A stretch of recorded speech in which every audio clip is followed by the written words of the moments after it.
My name is Dale McReynolds. I live in Metropolis, Illinois. I'm First Lady to the church there, and I have an art studio in Metropolis as well. Wonderful. Got it. And tell us a little bit about the art that you create. Okay, the art that I create is basically the essence of other people. Is they're not real people.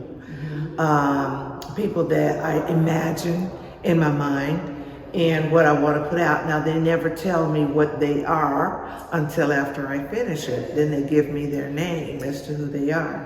And basically, it's from being in Paducah years ago, some essence from the 30s, the 40s. I have some things that are from slavery, from Jim Crow, cotton fields, and things like that. And that's what, and then I brought it up to today. Whatever hits me, that's what I do. Well, one of my questions actually is, what influences you the most? So, Paducah Paducah life influenced me the most. Yeah, Living there, coming up, being raised and reared there in Paducah, that influenced me most as far as my art. It was really a surprise to me when we moved back. I had been doing art since I was 5. And it was off and on. Life kind of got in the way and I quit.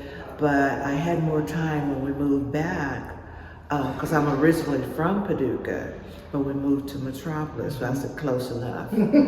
So after that, I was able to start doing my artwork in the kitchen, and my husband got tired of me burning food. So he got me a studio. And so I started. Smart. Yeah, very smart.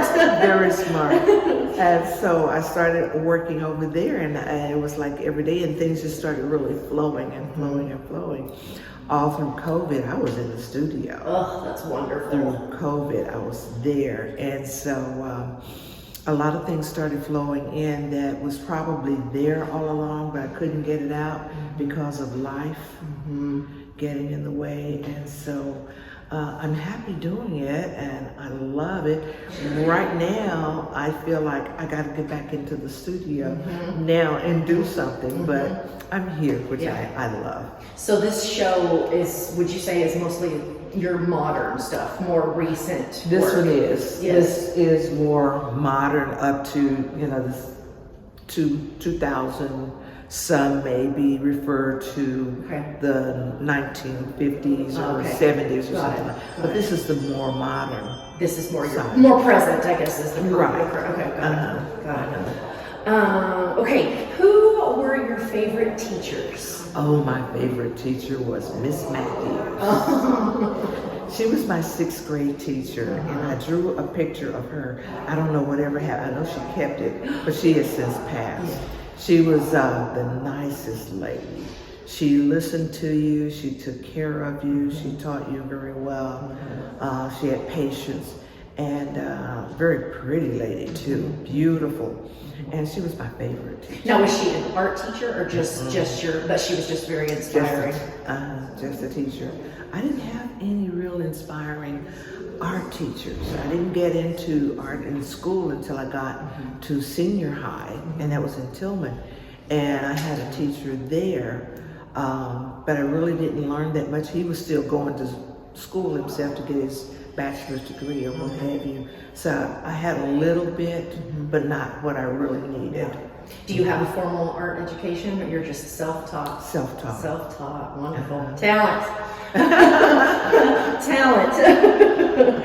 What's your favorite and or least favorite thing about being an artist? My favorite is the drawing and the painting. My least favorite is framing with the glass. I don't mind framing without glass, but the glass is the thing that scares me the most as to whether I'm going to break it with the drill, or am I going to take it out to clean it and put it back in. Is it going to break? Because several times, I think about once or twice, I've broken a piece of glass just taking it out, and it got caught on one of the hooks, and it popped on the corners and broken it. Oh, Lord. So, and glass is very expensive. Yes, it is. And I had to go all the way back to Paducah to get another frame with the glass. Been there. What is a dream project you have? A dream project would be, oh man, to maybe do a large, Oh yeah. huge piece, and it would be exhibited in maybe Atlanta. I have my bucket list is Chicago and Atlanta. So at the museum, I have I have exhibited in Atlanta, but it was in a house setting where friends were invited over, but I want to get to the museum or what have the big stuff in Atlanta. Yeah, that's a good goal. That's a really good goal. Yeah. Not necessarily in this room, but what is a favorite piece that you've created in your entire life? My favorite piece? I would say my second black and white piece. And she's called Queenie. She's about 22 by 28, I think it is. And she's got glasses on. I found my mother-in-law's glasses and I drew those glasses on her, and she's bald. Oh. She's bald, and that's the one. She's my favorite, and my son's favorite too. Okay. What's on your playlist while you're in the studio? Ooh, a lot of gospel. And then I go to rhythm and blues, The Temptations, Johnny Taylor, but mostly gospel. Different ones. Yeah, that's what gets you moving and grooving.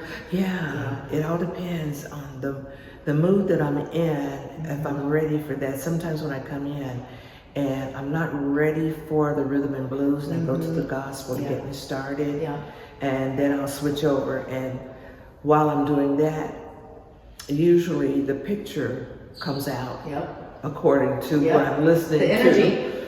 to. What advice would you give to your younger self? I would have said to my younger self, take more time. Don't be so fast about doing things. Take your time. Do your artwork, no matter what came into the process. Try a little bit harder to do that, to get that done. But slow down. Yeah. Slow down. Good advice. Well, it's a little bit about the show that you're currently at the Ella Elizabeth Hise Museum out at SIC. Well, it is the more modern source of my artwork that I do. All of it is actually pastels. I rarely do anything in acrylic unless it's landscapes or still life. But portraits are definitely and specifically pastels because I can work with those easier and I can change whatever I want to change at any time. So it's life in itself from yesterday to today. Is what it basically is. And it's an educational piece where not even just young people, but older people can come and get something out of it and learn something new from it. So it'll be up until March 3rd. Okay. So if there's anyone that's really interested in learning something or just looking for something, just to look at this nice and something different, come out, enjoy it, and I guarantee you will have a smile put on your face. It's a beautiful show. It's a beautiful show. Thank you. Well, thank you so much for speaking with me today. It's been great to meet you. I've enjoyed it, and it's been great to meet you too. Okay.